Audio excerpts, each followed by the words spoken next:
आप में से बहुत सारे विद्यार्थियों ने अब तक मुझसे अंतरराष्ट्रीय स्तर पर यह तो सुन लिया होगा कि फिनलैंड और स्वीडन ने तय किया है कि वो रूस के खिलाफ जाकर NATO north Atlantic treaty organisation join करेंगे।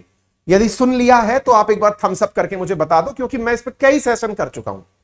यह न्यूज हमारी बहुत पुरानी हो चुकी है और जिन्होंने नहीं सुनी है, देखी है, हमारी टीम आपको कमेंट बॉक्स में लिंक भी पिन कर देगी, जिसमें मैंने आपको बताया है कि फिनलैंड ने कहा है कि वो नाटो ज्वाइन करेगा।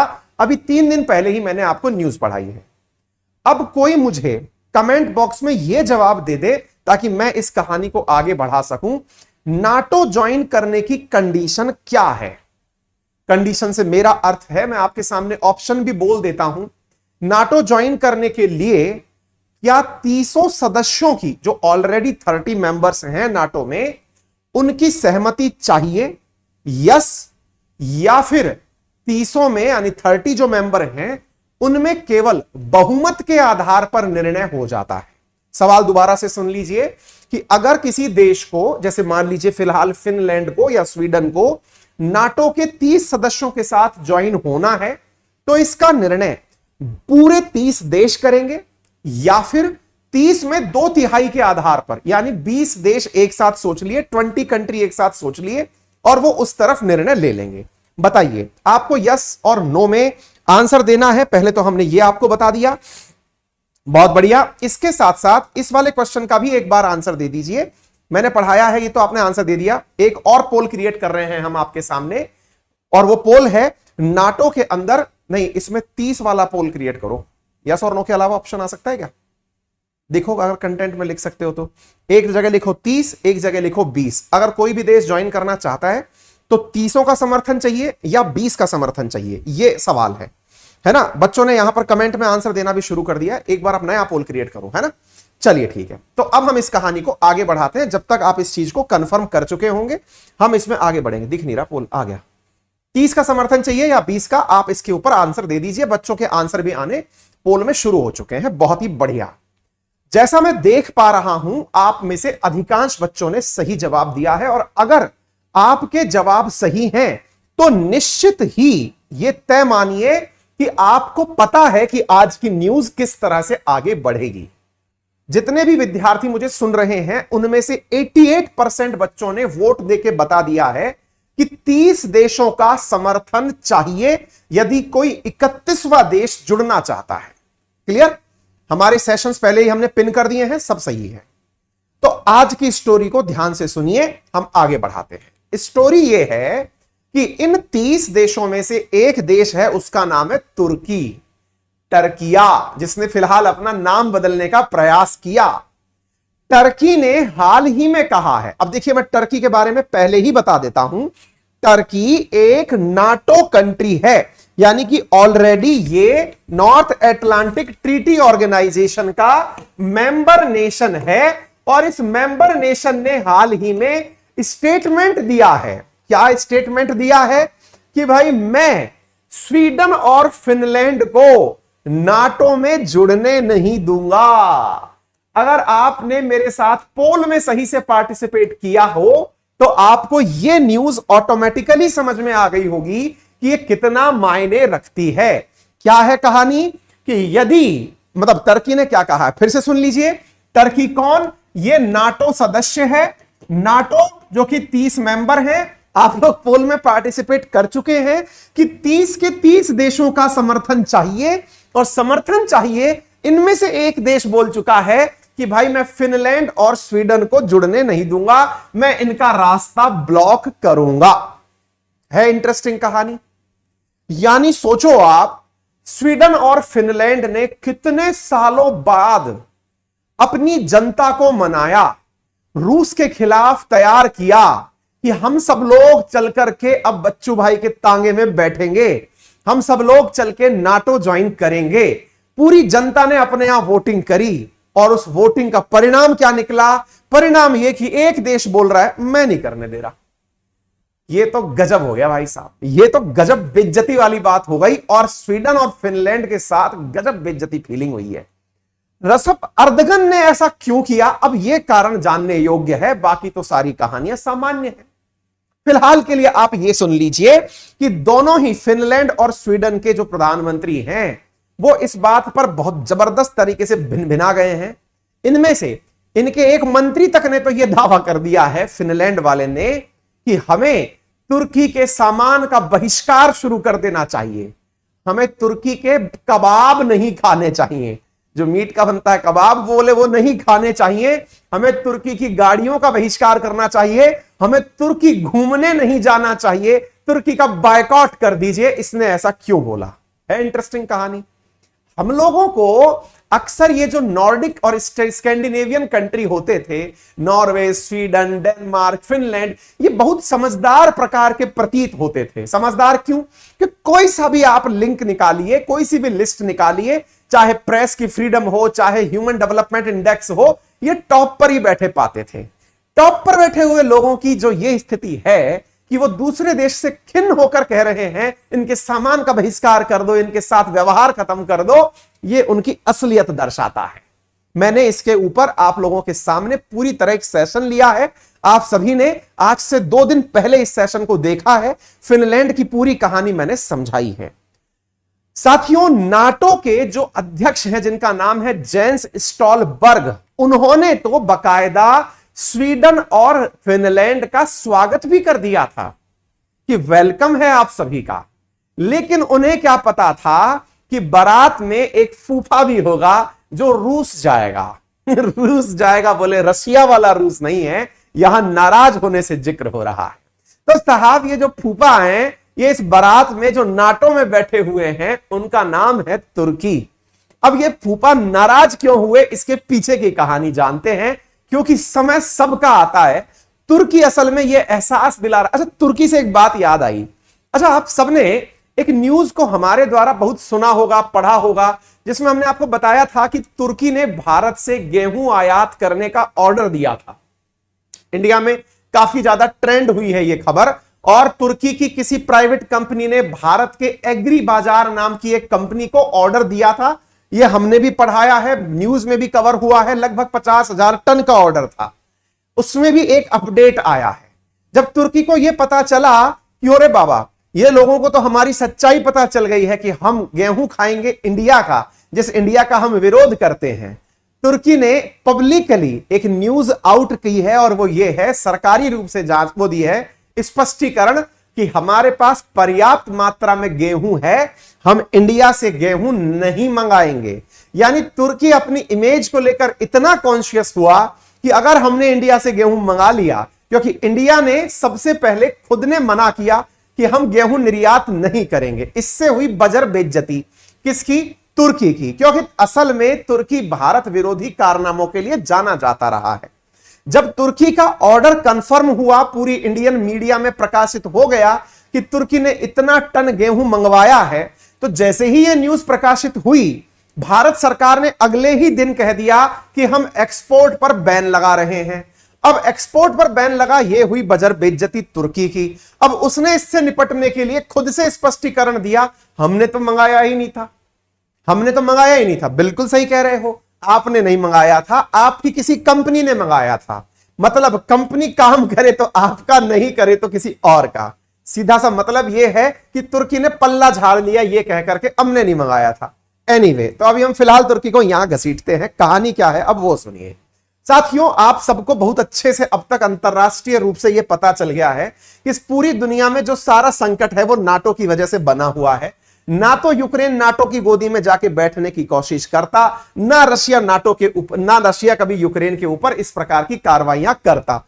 ऐसी स्थिति के अंदर आज जो परिस्थिति बनी है वो क्या है कि फिनलैंड और स्वीडन में जब रशिया कहता है कि फिनलैंड वालों तुम नाटो ज्वाइन मत करना, फिनलैंड कहता है हम तो ज्वाइन करेंगे। और ज्वाइन करने की इस पूरी कहानी में नाटो का जो किरदार है वो तुर्की से कैसे अड़ा हुआ है, अब वो समझो। देखो क्या हुआ, ये जो देश है ना, फिनलैंड, स्वीडन, ये अपने आप को ये समझते थे कि हमें कभी दुनिया की जरूरत नहीं पड़ेगी। कारण देखो, कारण बहुत स्पष्ट था। ये तीनों देश एकदम ठंड में बैठे हुए ठंडे देश हैं, बहुत कम पॉपुलेशन के साथ में ये देश सरवाइव करते हैं।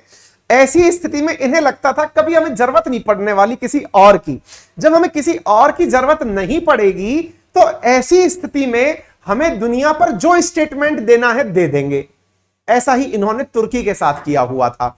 असल में क्या था कि तुर्की जो है ना, ये सीरिया के अंदर अपने किसी गृह युद्ध के हालात से निपट रहा था। थोड़ा सा स्टोरी में ट्विस्ट आता है। अब ट्विस्ट क्या आता है, आप सबको मालूम होगा, अंतरराष्ट्रीय रूप से सेंट्रल एशियन, ये विषय माफी चाहेंगे, ये जो आपकी गल्फ कंट्रीज वाला जो एरिया है, इनके अंदर एक बहुत बड़ा आंदोलन पनपा था, उग्रवादी आंदोलन था, जिसको आईसिस नाम दिया गया था, Islamic state of Iraq and Syria.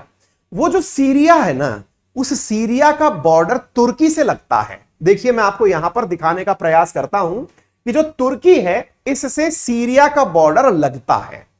यहां पर आईसिस जब पनपना शुरू हुआ तो आईसिस का प्रयास था कि इराक और सीरिया मिलकर एक अलग देश बन जाएं, यानी कि यहां पर आईसिस अपना एक देश बना ले। लेकिन तुर्की क्या करता था कि सीरिया में अपना इंटरफेयर करके सीरिया के कुछ हिस्सों में अपना प्रभाव जमाना चाहता था।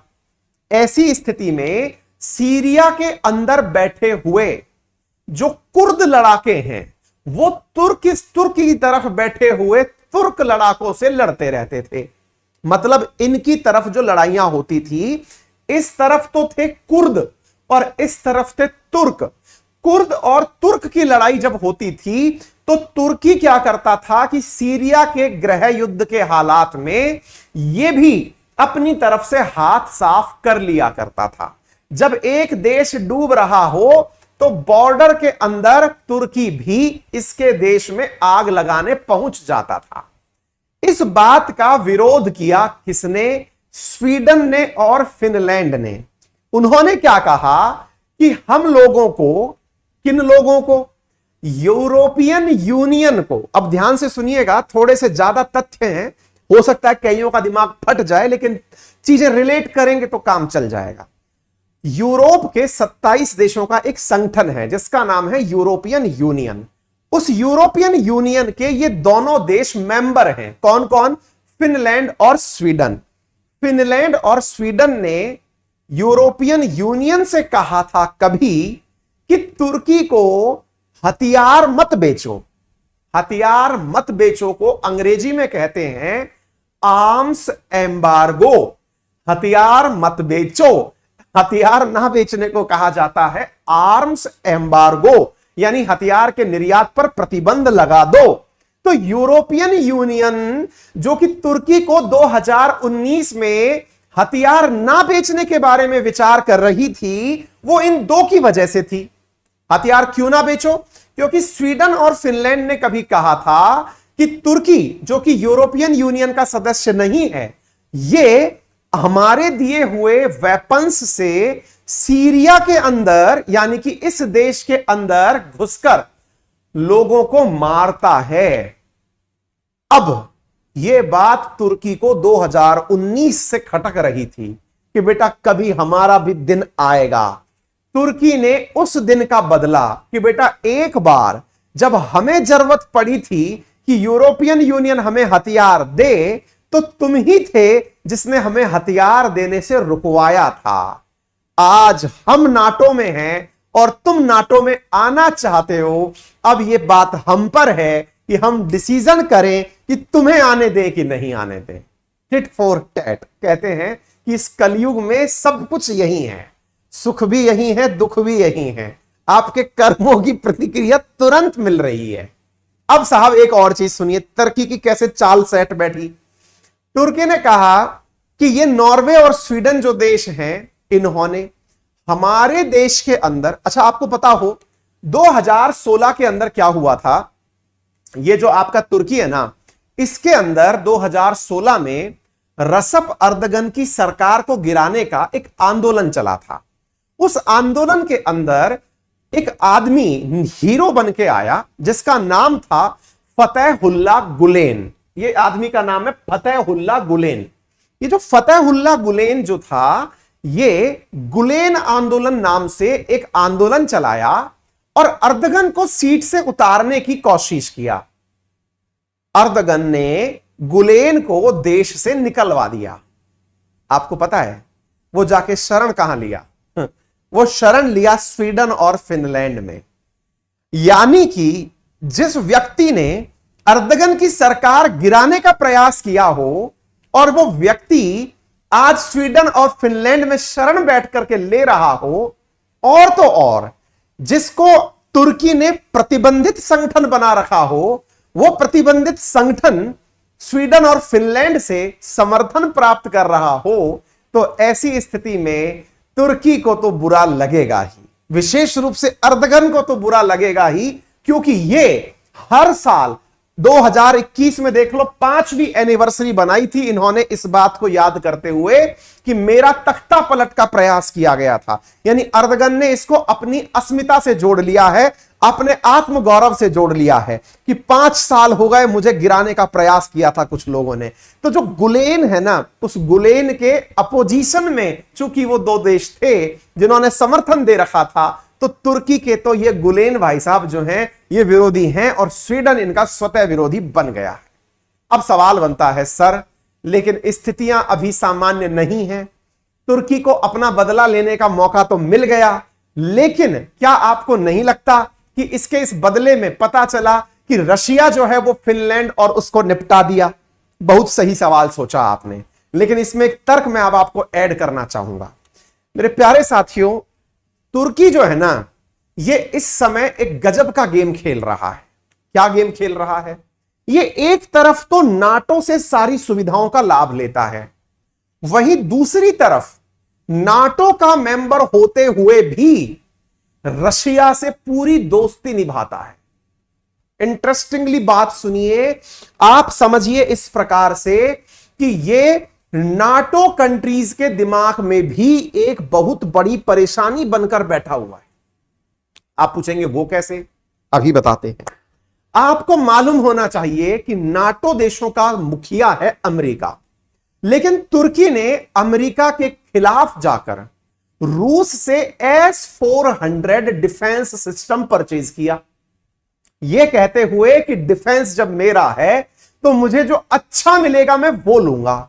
यानी कि नाटो में होते हुए अमेरिका के खिलाफ, भैया नाटो बना क्यों था? रूस के खिलाफ, और उस रूस के खिलाफ इसने कहा कि मैं रूस वाला जो S-400 है वो लूंगा।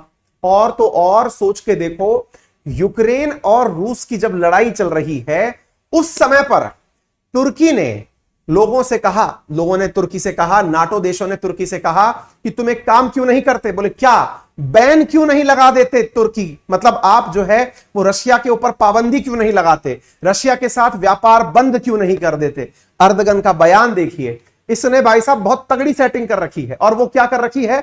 इसने कहा कि भाई देखो, सिंपल सी बात यह है कि यदि मुझसे आप लोगों ने ऐसा करने की कहा तो सिंपल सी बात यह है कि मैं अपने देश के लोगों को, देखिए यहां पर स्पष्ट न्यूज है, आप पढ़ सकते हैं कि Turkey will not join sanctions against Russia. यानी तुर्की ने साफ साफ लोगों से कह दिया था कि मैं रशिया पर सैंक्शन नहीं लगाऊंगा। इसके पीछे कारण क्या दिया कि I can not leave my people to freeze in winters, मैं अपने लोगों को ठंड में मरता हुआ नहीं छोड़ सकता। बोले क्यों भाई? क्योंकि रशियन जो गैस है उसी गैस से मेरे यहां के घर गर्म रहते हैं। याद रखिए, रशिया की अगर गैस बंद हो जाए ना साथियों, तो जर्मनी, तुर्की, ये वो देश हैं जो अपने घरों में इतनी ठंड पालेंगे कि यहां की जनता ठंड या फिर बिजली का बिल चुकाते चुकाते मर जाएगी।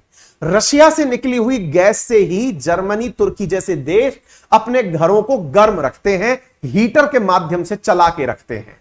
तो इसने कहा कि देखो, तुम्हारा सैंक्शन तुम्हारे पास रखो, मैं गैस की वजह नहीं रह सकता, मैं इसके ऊपर पाबंदी नहीं लगा सकता। अब देखो ध्यान से समझना, तुर्की का जो ये स्टैंड था, इस स्टैंड ने रशिया को एक अपर एंड दे दिया। क्या? कि तुर्की का इनडायरेक्टली रशिया के प्रति सॉफ्ट कॉर्नर है। अब पता है कयास क्या लगाए जा रहे हैं? कयास ये लगाए जा रहे हैं कि जो तुर्की ने फिनलैंड को बैन करने की बात की है कि मैं तुम्हें ज्वाइन नहीं करने दूंगा, वो असल में कुछ और नहीं अपितु रशिया के द्वारा फेंका गया एक शिगुफा है। यानी रशिया ने तुर्की को ऐसा करने के लिए प्रेरित किया है। क्या आपको भी ऐसा लगता है? अपने द्वारा कमेंट बॉक्स में जरूर बताएं। उम्मीद है कि इस छोटे से सेशन में आपने पर्टिकुलर उस पूरे क्षेत्र का अपने दिमाग में भ्रमण कर लिया होगा, और अगर आप नहीं कर पाए हैं तो भाई साहब मैं आपसे केवल क्षमा मांग सकता हूं, क्योंकि यहां पर मेरे हाथ में कुछ नहीं था, बहुत सारे फैक्टर्स इन्वॉल्व थे। इसी को जियोपॉलिटिक्स कहा जाता है। अगर जानकारी पसंद आ रही हो तो इसे जरूर शेयर करिएगा, सेशन पसंद आ रहा हो तो इसे लाइक करने में बिल्कुल किसी भी प्रकार की कंजूसी मत करिएगा, ठीक है ना। उम्मीद है आप सभी साथियों को यह जानकारी पसंद। मेरा रेफरल कोड है अंकित 10, जिसका यूज करके आप अनअकैडमी पर 10% का डिस्काउंट प्राप्त कर सकते हैं, फिर चाहे वो कोई सी भी कैटेगरी हो, SSC, banking, railway, UPSC, state PCS, किसी भी जगह पर अगर आप मेरा रेफरल कोड अंकित 10 यूज करते हैं अनअकैडमी की किसी कैटेगरी पर, तो आपको वहां पर उपस्थित सभी क्लासेस, चाहे वो लाइव हो, रिकॉर्ड हो, पहले से हो, वो सारी क्लासेस आपको देखने का मौका मिलता है उस कैटेगरी विशेष के अंदर। फिलहाल के लिए आप सबको मैं प्लस के फीचर्स बता देता हूं कि हमारे यहां पर प्लस कोर्सेज में क्या क्या आपको दिया जाता है, जैसे स्टडी मटेरियल, स्टडी का प्लानर पढ़ना कैसे है, एक्सपर्ट की गाइडलाइन, टेस्ट का analysis, personal guidance, structured course, unlimited access, live classes, weekly test, ये सब हमारे प्लस कोर्सेज पर अवेलेबल होते हैं। आजकल हम लोगों के द्वारा एक आइकॉनिक क्लास और शुरू की गई है, एसएससी कैटेगरी में भी की गई है, जिसमें कि आपसे जब डाउट 1 to 1 पूछे जाएं तो आपको प्राथमिकता दी जाए। तो प्राथमिकता के आधार पर अनअकैडमी पर जब आप हमारे साथ में बात करें तो आपको प्राथमिकता बेस रेज हैंड का फीचर दिया जाता है। असल में अनअकैडमी पर एडुकेटर्स के साथ स्टूडेंट्स की बात करने का एक ऐसा फीचर डेवलप किया गया है जिसमें कि आप टीचर से सीधे एप्लीकेशन के माध्यम से बात कर सकते हैं और अपने सवाल पूछ सकते हैं। इतना ही नहीं, आप अपने सवालों को भेज करके भी हमारे साथ डाउट कंफर्म कर सकते हैं। जल्दी ही प्राइसेस बढ़ने वाली हैं, ऐसी स्थिति में यदि आप अगर सब्सक्रिप्शन लेना चाहते हैं तो अभी ले लें। आइकॉनिक सब्सक्रिप्शन अगर मैं एसएससी की केस में बात करता हूं तो आपको बहुत ही नॉमिनल कीमत पर 7800 रुपीज में प्राप्त होता है, जिसमें मैथ, रीजनिंग, इंग्लिश, जीके सभी की क्लासेस उपलब्ध होती हैं। वहीं प्लस के केस में आपको ये कोर्सेज 6500 रुपए में प्राप्त होते हैं, तो आप इसे एक्सेस कर सकते हैं। तो again use my referral code Ankit 10 to avail this offer immediately. Thank you.